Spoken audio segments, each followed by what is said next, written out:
Hey guys, it's DCar here. So, I'm going to be doing another patch summary, starting right now. A lot of things to do today, so I'll try and make it brief. So Nivea's been great in the meta for a long time. That's a good or a good nerf. Azir's just ridiculous. I'll probably still ban him every game. I hate that champion so much. He just denies Riven, just like slaps her in the face every time with his ulti, but these are some nice nerfs, and hopefully that'll bring him more into line with the rest of the meta. Corki, who cares? They're trying to give him buffs that don't really work. Echo, will this be the patch to finally knock him off the top? He won't be the best AP mid laner, jungler, and top laner in the game, pretty much. Granted, I can usually kill him top lane, but, you know. So lockouts being increased, that was definitely a change that was needed. Kinda sad that Devour got changed a little while ago because that was a really fun build to play with. Devour with the passive up all the time. Oh, it was cancer, but it was so much fun. They're just like trying to nerf his damages but increase the ratio again, which I feel like if they do this too much, AP Echo mid will become a bit more of a problem. Like the more AP you get, the more damage it's gonna deal, so his Q is just gonna like chunk. I've been one shot by a couple of them just with like EQ auto, but you know. Lowy, who even understands any of this? Like, what is all of this? What? Right, what are you doing? I don't know. I'll still be able to whoop her in lane. Jax, I don't know. They just want him to be cooler. They want Shin not to rage too much. You know. This is where it gets interesting. So Kindred's been a top jungler for since she came out, right? Right? So they're finally having a nerf that might bring her in line with the rest of the jungle. It's cutting down her early game some more while allowing her late game to be a little bit better, which I'm honestly fine with. Her late game's never really a problem for me, and her early game is broken at any point, so maybe they went a bit overloaded on the numbers. I don't know, because I feel like 100% slow at some point would be kind of dumb, but we'll see. Alright, so Lucian nerfs just because of the new build, let's be honest here. Maokai nerf's been needed for so long. Ugh. Well, looks like GB won't be getting a diamond off of this guy soon. Sorry, GB. So the health regen decrease, that's just like little things to kind of take punches and jabs at his sustain, which is pretty broken. And then this one is what I'm really happy about. I mean, I don't really have too much trouble with Maokai now, but now it'll be easy. He's gonna have 8-second cooldown level 1. Like, that's how it should have been all along. Having it 6 at every single level was just kind of absurd. And they don't really need to nerf his late game at all. I'm honestly like fine with his late game. It's not the problem. His early game with the Qs up all the time, the ridiculous sustain was the problem. Nidalee is getting the nerf to bring her in with the rest of the jungle.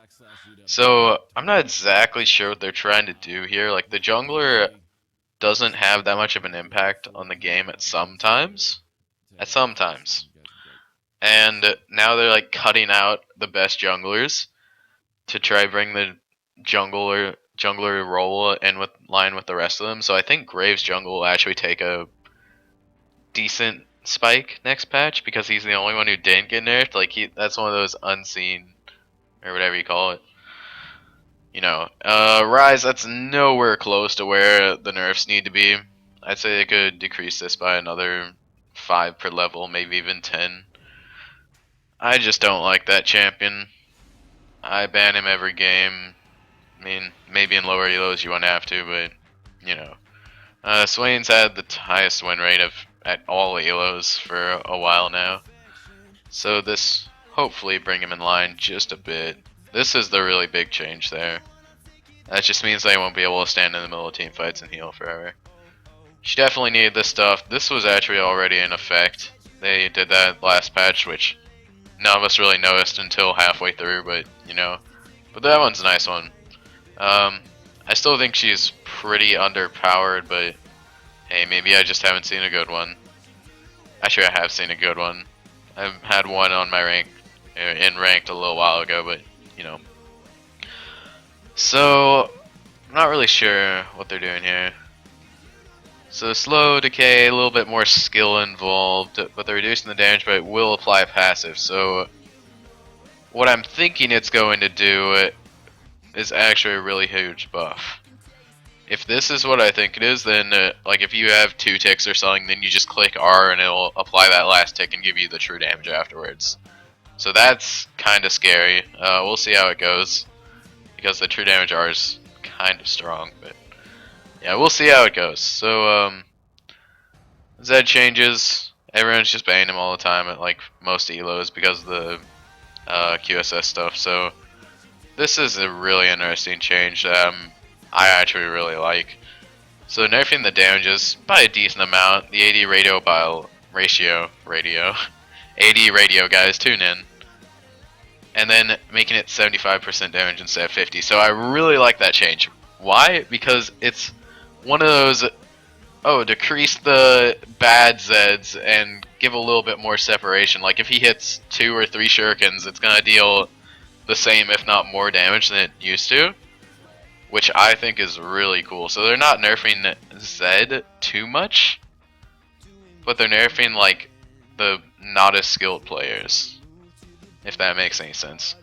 No one's ever bought Wits In. Maybe it'll be bought up a little bit more. Boots of Swiftness has already been good. Have always been good. I'm gonna kind of hate that. Ninja Tabi, and we'll get to that in a second. So Stinger is kind of cool. Kale top isn't gonna be quite as effective as well as Azir, so I actually really like that change. Now this is where it gets scary. Really scary. So Irelia carries you, pretty popular streamer, best Irelia main as far as I can tell, is made a comment on this change and said if it goes through Irelia it'll be permabanned. So why does he say this? Well, not only does it get decreased, what, 67 gold, which that's not anything, but these 2 parts right here. So she's like always gonna have her E up, which is 8 base at all levels, I think. Actually, it might drop.